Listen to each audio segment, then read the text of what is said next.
If you bless Israel, I will bless you. If you curse Israel, I will curse you. Is this what our tax dollars is paying for?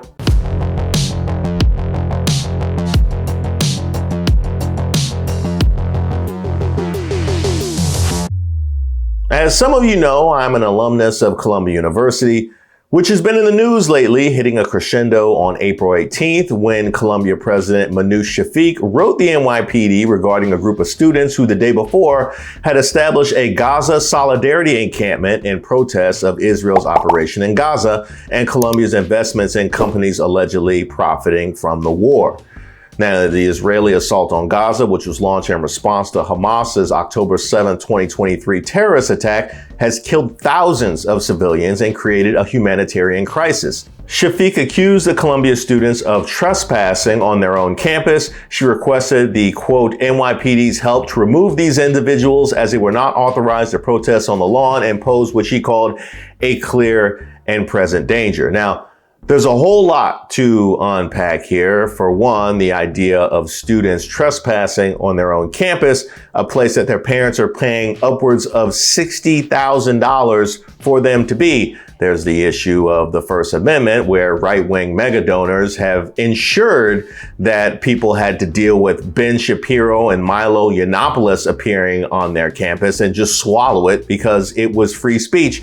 Then you have the policy, the one that she pointed to, which limits protests to designated areas, that was only put in place in February, which I'll be honest, seems quite suspicious. That seems quite suspicious. This policy was put into place seemingly specifically for this particular incident and the fallout. I would also add the approach seems odd considering their objections. They had very real objections, and opposed to acknowledging those objections, you just try and squash the protest. Well, NYPD responded to the request by descending on the university and arresting 108 students. Some students were restrained in zip ties for several hours and transported to a local police precinct before being released. Shafik also said that all students participating in the encampment have been suspended for an indefinite period. Now, one possible justification could be anti-Semitism and other students feeling unsafe on campus, as everyone should feel safe on a college campus. Yet, according to the NYPD, the protest was entirely nonviolent. According to NYPD Chief John Schell, to put this in perspective, the students that were arrested were peaceful, offered no resistance whatsoever, and were saying what they wanted to say in a peaceful manner. And as we know, the police and the NYPD specifically are not shy when they want to claim that somebody was violent, whether they were or they weren't. They weren't going along with this at all. So what was this really about? Well, Shafik claimed that she complied with the requirements of Section 444 of the university statutes, which requires consultation with the university Senate Executive Committee. Yet, according to Janine Darmento, chair of the committee, the executive committee did not approve the presence of NYPD on campus. But I think I do know what it's about, because the day before the NYPD raid, Shafik testified for 3 hours before the Republican-controlled House Committee on Education. The hearing was modeled after prior hearings that forced the presidents of Harvard and the University of Pennsylvania to resign. And if you followed either of those two cases, you know exactly how much of a sham all of this was, specifically in the case of Claudine Gay at Harvard, where they're starting with anti-Semitism and then it devolving into a discussion about DEI and allowing Alicia Fonik to slam dunk on her university because she was deemed too uncouth to stay on the board. So, and if you're wondering if this particular hearing involving Columbia University was any more substantive than those, bear in mind, at one point, Congressman Rick Allen of Georgia, and Georgia, I really need to know what's going on in your state. This isn't even Marjorie Taylor Greene. This is a whole different congressman. At some point, Rick Allen of Georgia told Shafik that in the Bible, God is real clear that, quote, if you bless Israel, I will bless you. And if you curse Israel, I will curse you. If you bless Israel, I will bless you. If you curse Israel, I will curse you. He then asked Shafik if she wanted Columbia University to be cursed by God, to which she said, definitely not. Okay. Is this what our tax dollars is paying for? Like, is this really what our tax dollars is paying for? Foreign policy dictated by the Bible. Is this where we're at? And I will say, this is actually telling. This is actually instructive to how we got into this place. How do you justify our continued involvement with Israel with the Bible? Because God said, if you bless Israel, I will bless you. And if you curse Israel, I will curse you. That is as good a justification as I've ever gotten from Congress. Now, according to the health ministry, more than 34,000 Palestinians in Gaza, most of them women and children, have been killed in the conflict. And the rhetoric coming from the people who sent money and weapons and technology to create this destruction is, if you bless Israel, I will bless you. Shafik's actions were blasted in a statement issued on Friday by the Columbia and Barnard College chapters of the American Association of University Professors. The CU Student Council also released a statement reading that students possess the inherent right to engage in peaceful protest without fear of retribution or harm, and called for the preservation of freedom of speech and expression among students. You know, the kind of thing that right-wingers are always railing for when it comes to them potentially being canceled. Now, in the wake of mass arrests, the protests on the South Lawn have continued and inspired others to protest in solidarity across the globe. In addition to NYU, encampments have been set up at California, Berkeley, MIT, University of Michigan, Emerson College, Tufts, and the University of North Carolina, Chapel Hill. In New Haven, Connecticut, at least 47 people were arrested at Yale on Monday morning after setting up an encampment on campus Friday night. Brown, Princeton, and Northwestern held protests on Friday and over the weekend, and support is even garnered as far away as the University of Sydney. Now, the scene at NYU was particularly compelling, with NYPD coming in to clear the encampment during prayer. The visual itself was quite stark. And yet, the answer to all of it nationwide has been allegations of anti-Semitism.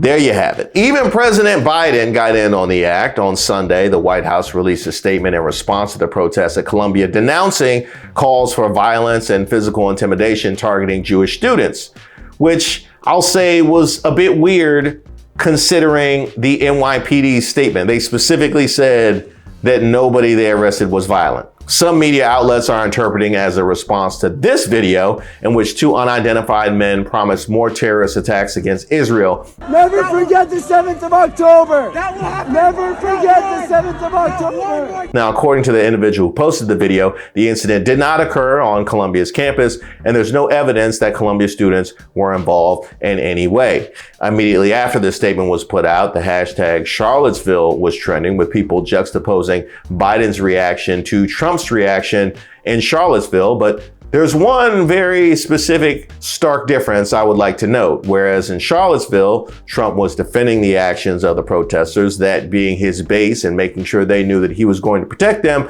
In this particular case, Biden's objection, his vulnerability going into the 2024 election, is from the far left. Those are the people that were protesting, and those were the people that he was willing to adopt the worst assumptions about when he made that statement. And that's one of many reasons why he finds himself in the situation he finds himself in right now, a few months away from the election. Dr. Shafik said tensions on campus had been exploited and amplified by individuals who are not affiliated with Columbia, who have come to campus to pursue their own agendas. And we know that to be true. We've seen it before. In 2020, you have just straight up anarchists who just want to see the world burn that will show up because this is a perfect outlet for their madness. You have the extremists, the kind of people that aren't necessarily associated with any particular Columbia group, but they've had these deep-seated feelings for a long time, and this is the closest they'll get to actually being able to express it. And then you have people that, quite frankly, are counter-protesters that will be here just in order to make the protesters look bad. We saw all of this